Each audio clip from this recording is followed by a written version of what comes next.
we're talking about creating a meta game, which is kind of a side game loop that keeps players engaged over the long term and pulls them back in. The idea here is you've got that museum and you're helping Ranger Rosie restore it to its former glory, but as you're taking these photos and submitting them, your attendance level at the museum goes up. So when you go there, you'll see more crazy characters walking through saying funny things, and you get income. So basically you go in there, you can tap on them, little coins pop out. And if you don't come back, if you're not taking photos regularly, your attendance goes down, and you actually lose kind of some of that progression. So it's kind of this overarching story, a narrative-driven progression that lets you customize your museum and then also interact with these characters that are coming in and giving you coins, which you can use to upgrade your camera, buy new equipment, go on specific safaris that you wouldn't get otherwise. Thumbs up or thumbs down if that sounds compelling. And okay, don't be afraid of thumbs down. Yeah. I'm just kidding. Okay. It sounds Okay, so it seems like we've got, all right. Mine's a conditional thumbs up. Give me the condition, and I want to know the thumb down. Yeah, of course. As well. Okay, so one of the things I see with some of these like games, these mobile games, is like if you run out of coins or you run out of rewards or something like this, you go on some store and you have to pay money to do that.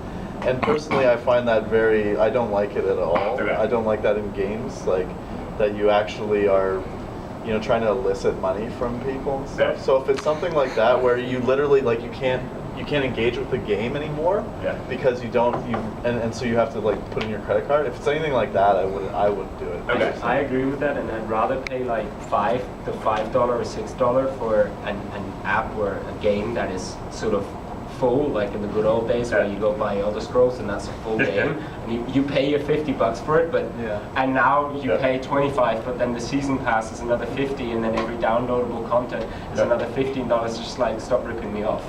And it's like I don't know, one of the Iron Man games that was for free that came out with the movie, you could buy like X amount of coins for $500. I mean, who spends I'm sure some people cumulatively spend that amount of money, but that's just like, I know it's a great monetization strategy, like for game companies, but it really does seem like what Dave said, that pisses me off. It's funny. So there's definitely two sides to this, and I have been on a dozen panels in the last 3 years about this topic.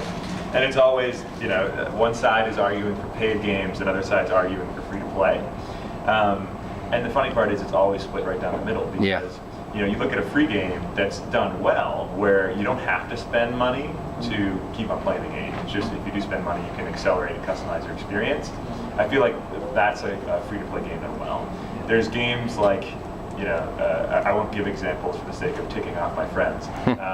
But there are certain games out there where it's just you hit a rock wall, you can't progress, and there's no other like meta game loop that you can keep on grinding, so you just stop playing the game.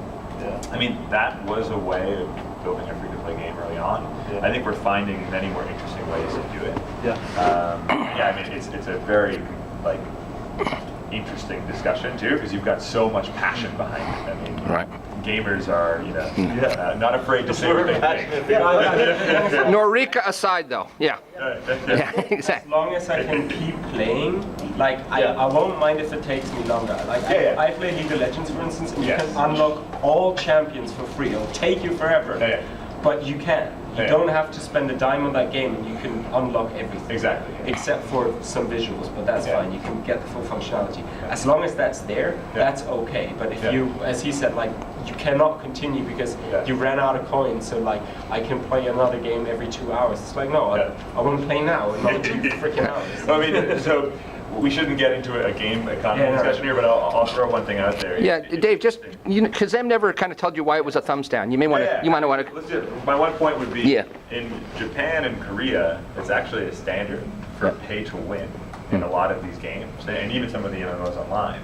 So it's so interesting to look at, like, where we're in an international business school here, the way people spend in games in different economies and just different cultures. It varies so much. Here in the States, like, the idea of pay to win is like no developer will even touch it. But out there, it is a standard. So it's a really compelling world of like game economies. But let's hear the thumb down. it's a cool idea to engage, but since it involves camera and photo, for me, I want to use that coins to buy more enhanced cameras or lenses and extra features of like even playing with those scenery and probably get a picture or share it later or do add some filters into those pictures and that sort of things. That's a level of engagement me personally I think it's more compelling to me in terms of like using different lenses, using a fish eye and try to do to get a pictures, that sort of thing. Now, would you be willing to pay for those camera upgrades?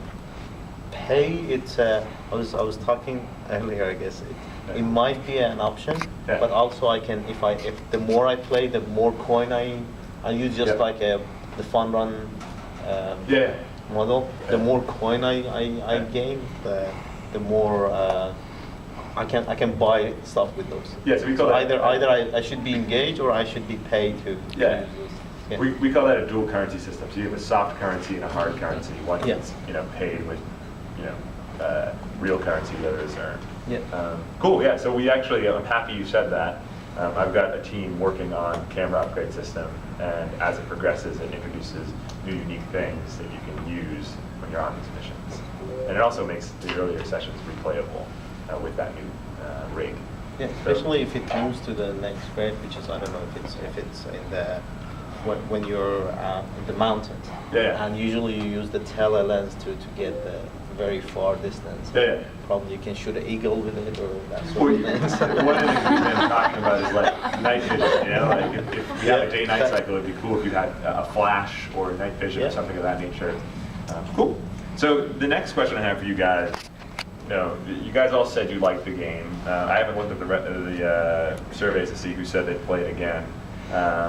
But who do you think the target audience is for this game, based on your couple minutes of playing? I think it's just for people who want to take their mind off. Like I would play it in a class because I have nothing better to do, but I would never play it in my free time. Okay. Because it doesn't actually have like a challenge or something. I mean, if it asks me to take that specific shot, like then I have something that I work for, but I mean, this is just to take your mind off. I mean, while I'm commuting, like while I have nothing better to do. It's like a no-brainer game. Yeah. Right? Cool. So we're actually working on something, I'm happy you said that. It's a completionism mechanic, where we actually give you a scrapbook, and it's empty. And you have to fill in all those slots, and you've got these goals as you progress. Yeah, that would be so you kind of have more of a challenge, and it's clear what that progression is. Hopefully to get that in there. Sounds good. Okay, so let's keep on going down. In terms of target audience, what are your thoughts? I think it's everyone.